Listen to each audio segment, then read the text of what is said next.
Mm. Happy Tuesday. I think we've all heard, probably even used the term quantum leap. It's almost become a bit uh, trite, but it really does signify something profound what a quantum leap is. And it's interesting to actually have a sense of what it is.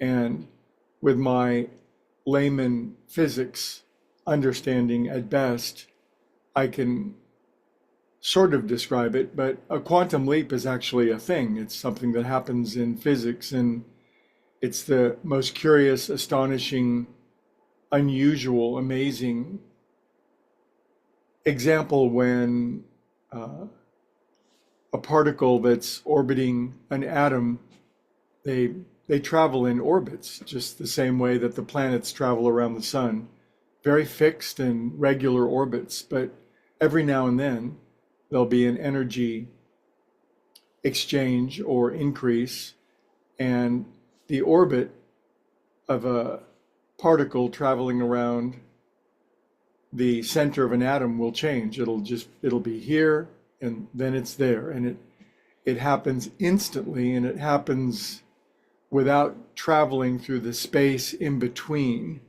That's the astonishing part. It goes from one place to another place instantly without traveling through the space in between.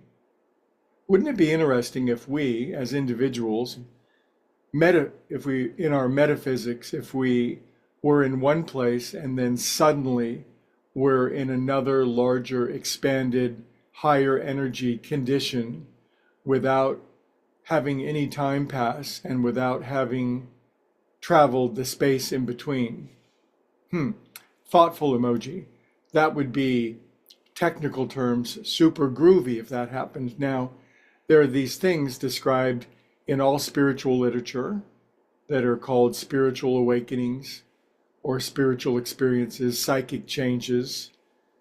William James wrote a whole book on it, The Varieties of Religious Experience, where these quantum leaps, if you will, I will for sure, are described. People talking about being in one state of consciousness and then suddenly in a brand new, larger, expanded, higher energy, um, certainly improved, more loving place of consciousness. And man, who doesn't want one of those? We're always slogging along every day, trudging the road of happy destiny, doing our little things to be better people, looking both ways before we cross the street, holding doors open for other people, not flipping people off when they cut us off on the freeway. I mean, all these things, and we're getting a little bit better.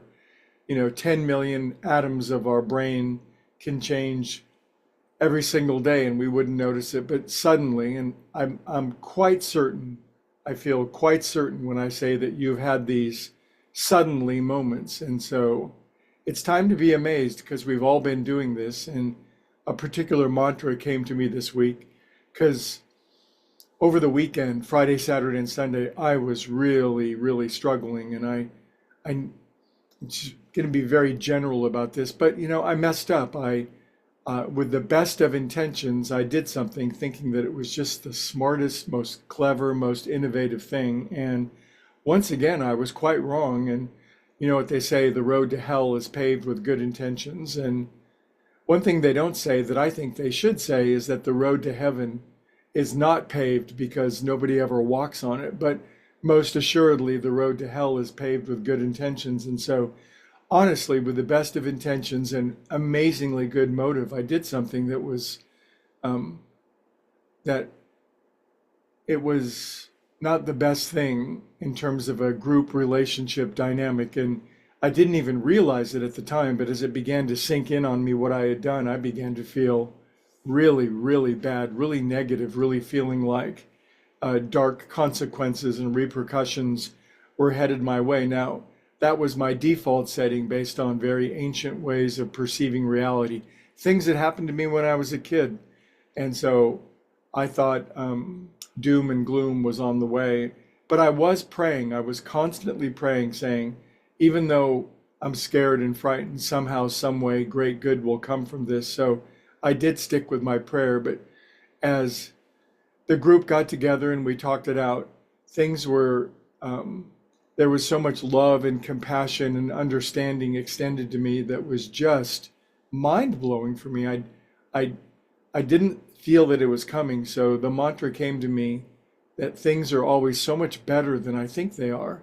And I usually think things are pretty good, but especially when I think things are bad, just to remember things are so much better than I think, and to remember that as I keep on this path and as we keep on this path, we are going to be amazed, we're going to be astonished, we're going to be raptured up, and that we're going to have these quantum leaps. And each and every one of us, if you're part of this group, get ready for your quantum leap, moving to a much higher, much more loving, much more wise, influential, collaborative, creative, joyful state of being all of a sudden, without having to travel the space in between and without having to move through the time. So welcome to your quantum leap. I hope this makes some sense, and let me know what you think. I'll see you guys tomorrow.